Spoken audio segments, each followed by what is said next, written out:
Today I'm bored. I haven't been bored in quite some time, and not since the lockdown began. We seem to be moving out of the novelty phase of this global rupture into the phase of tedium, of realizing that the end might recede perpetually. Everything is cancelled, everyone is uncertain. Me, I've got what I've always wanted, for something to happen. Although, even before this, things were happening at a helter-skelter rate. Boredom had come to seem a 90s phenomenon, like grunge or Britpop. But now something so big has happened that it stopped anything else from being able to happen. I'm tempted to go stand in a socially distanced queue outside the supermarket and buy some wine, break my rule of drinking only at weekends. The other day I took a Valium and lay on the beach, dozed off with the sound of the surf in my ears. I'd been staring so long at screens that when I opened my eyes and saw a seabird glide past, it seemed as finely pixelated as anything else. We're all having our somber realizations at the same time. A borderline friend texted this morning, saying her life is acutely painful now.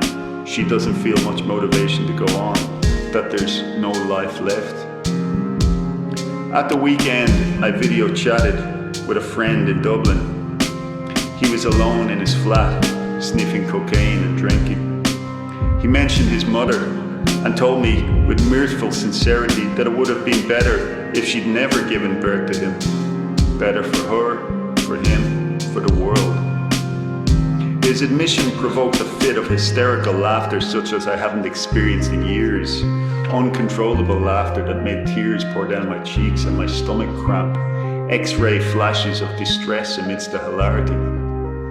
Another friend is stuck at home with a woman, his wife of many years, from whom he had agreed to separate just before the quarantine began. He says it's torture. Alcoholics are relapsing, addicts are in forced withdrawal. The depressed sink further into a dejection mirrored in a planet whose horizons have shrunk. Economists talk on podcasts of another Great Depression, the possibility of systemic collapse.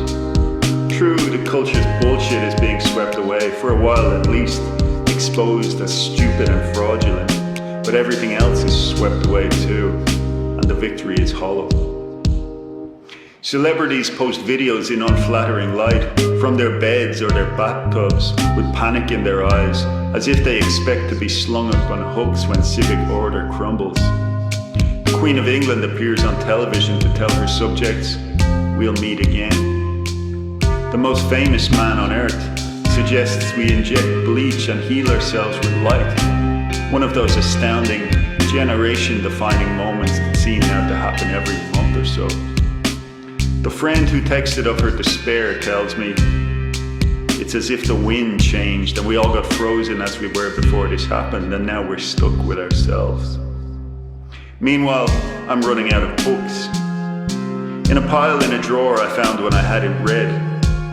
The journal kept by a photographer named Alex Cleo Robaud in the years before her death at the age of 31. She endured depression, self-hatred and anxiety, which she medicated with alcohol and sleeping pills. She died not by suicide, but of a bodily ailment. The final entry, dated 19th of January 1983, and accentually punctuated, reads, "It took a fatal illness, or one recorded as such, to cure me of wanting to die. In the most oblique, organic, slow manner, I, in a way, invented my own illness, and the one from which I will never recover."